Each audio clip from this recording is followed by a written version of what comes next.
Bona nit a totes, a tots, amigues, amics, col·legues de professió, admirats. Abans de res, gràcies. És un plaer compartir aquesta nit de celebració amb les companyes, l'escriptora Eva Piqué i la Biblioteca de Sineu. També és un plaer haver vist com has creat aquest preciós guardó artesanalment. És una joia. Gràcies. Gràcies, Miquel, per les teves paraules, perquè me deixes quasi sense les meves. Gràcies a la institució Francesc de Borja Moll. Gràcies, Antoni Mir. Per aquest reconeixement que m'honora i que, sincerament, mai m'hagués imaginat. I d'imaginació en parlarem. El rebo com una abraçada d'aquesta terra, que m'acull i que m'estimo, que ja fa 20 anys que l'habito i que m'habita. També sento com una abraçada de tots i cadascú de vosaltres. Gràcies, m'heu omplert el cor. El rebo amb emoció i responsabilitat, així sóc jo. He de baixar la gravetat. És com qualcú et fa mirar el bosc sencer després d'anys d'haver-te fixat sobretot en cada arbre, en cada fulla, en cada pètal, en cada traç i en cada pàgina. Això que em feu és un regal. I en parlarem d'il·lustració. Una nit a la llum de grans pensadors i artífecs com són Llull i Moll i vaig pensar, i què pinto jo? Pinto, sí. I d'aquests referents només he espigolat algunes petites idees, però potser vosaltres en sabeu molt més. Jo he destil·lat la seva bondat, la seva visió i la seva llum, i això ja em basta. Il·lustrar precisament és donar llum a l'enteniment. Us parlaré d'aquest ofici i de la seva noblesa i meravella, però quan escolteu il·lustrar, per favor, també podeu substituir aquesta paraula per qualsevol que sigui el vostre propòsit o goig. Escriure, traduir, editar, recitar, ensenyar, prescriure, llegir. Il·lustrar és un ofici antic, ja l'heu dit, i alhora fràgil com tants d'altres relacionats amb la cultura. Un ofici que es construeix amb paciència, majoritàriament en soledat. Diríem a les fosques, perquè oferir una mica de llum amb moltes hores invisibles, aprenent, i amb l'acompanyament també invisible de qui ens estima. Gràcies, Marc. Gràcies, amor. Les il·lustradores i els il·lustradors actuals són com petites orquestres. Mentre una mà dibuixa, l'altra calcula. Mentre la mirada imagina, el cap planifica. Entre traços i pinzellades també s'aixequen pressupostos, s'escriuen projectes, es llegeix, es documenten històries i processos, es resolen problemes tècnics i informàtics, es gestionen eines fiscals i comptables i que sovint no s'han triat, però que cal dominar. Ja em direu si això no és un petit arbre de la ciència.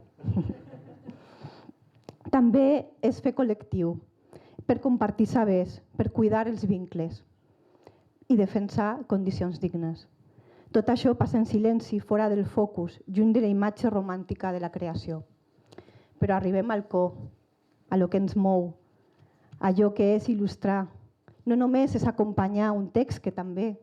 És pensar el món amb imatges, escoltar-lo, observar-lo amb atenció, els petits detalls, i traduir-lo en formes, silencis, llums, colors, ombres, sensacions i evocacions sobretot. Potser fins i tot ens està permès crear un món de nou. Durant aquest temps i a la meva petita escala he tingut el privilegi de viure la il·lustració com una llavor a les mans de petits i grans, a escoles, biblioteques i llars. Persones que m'expliquen que un llibre les ha inspirat a obrir nous espais de contacte amb la natura, o que un altre llibre sense paraules el llegeixen. El llegeixen una i una altra vegada quan ho necessiten, perquè es dona calma i els permet retrobar-se. Això és un regal. Explorar aquesta llavor de la il·lustració ha significat experimentar formes, formats i tècniques, i hibridar la il·lustració amb altres llenguatges. Per exemple, la música, la poesia, les arts escèniques, la natura, l'artesania. Pensar la il·lustració com una eina també accessible per a col·lectius vulnerables dins la salut mental o com a vehicle de cooperació internacional i de canvi social. Ho hem fet, Alberto?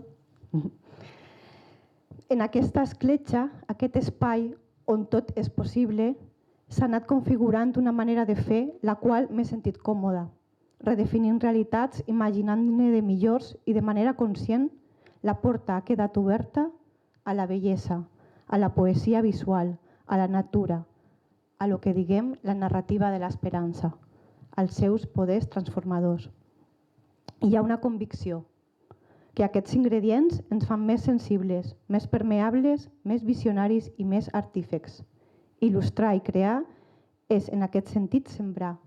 Cada imatge neix com un acte de confiança en la força transformadora d'allò delicat, de lo més petit i sensible, d'allò que és possible i que s'aporta i a vegades se rep. No és una esperança ingènua, sinó una esperança conscient, treballada, com qui cuida un hort, amb constància, amb focus, i acceptant que no tot germina sempre. Il·lustrar i crear és una manera de dir que el món encara pot ser explicat amb bondat. Els darrers anys, aquesta exploració ens ha dut a caminar el territori, a recollir fulles, flors, arrels i materials del bosc per integrar-los en les creacions. Estem entusiasmats fent créixer l'art natura. I aquí s'obre una altra escletxa que volem continuar transitant. Així doncs, cultivar bellesa, amor per la natura i l'imaginari de l'esperança a través dels llibres i l'art és la manera més revolucionària de fer política i de resistència que he trobat. I per anar tancant, tots tenim els mateixos sentiments, vivim uns dies difícils, plou sobre mullat a Palestina i continuen obertes les crisis del Sudan, el Sahel, així com molta vulnerabilitat dins el nostre entorn. Potser és aquí on la llavor, encara petita, té més sentit. Només puc dir i encoratjar-nos col·lectivament que continuem creant amb responsabilitat, però també amb alegria, amb amor i amb el desig sincer d'oferir, encara que sigui en petit format, en el format dels llibres, una mica de llum. Moi, que potser hauria estat dibuixant i ho era de bo, va dedicar la vida a preservar paraules i amb elles vides, maneres de veure i de dir el món, a tenir cura del sentit o no perdre'l. Aquest matí he consultat una entrada del diccionari, no aquest que ens han mostrat, català-valencià-balear. És una paraula que he dit molt, silenci, i a la Pla d'Urgell, silenci també és sabata de roba amb sola d'espart que no fa soroll.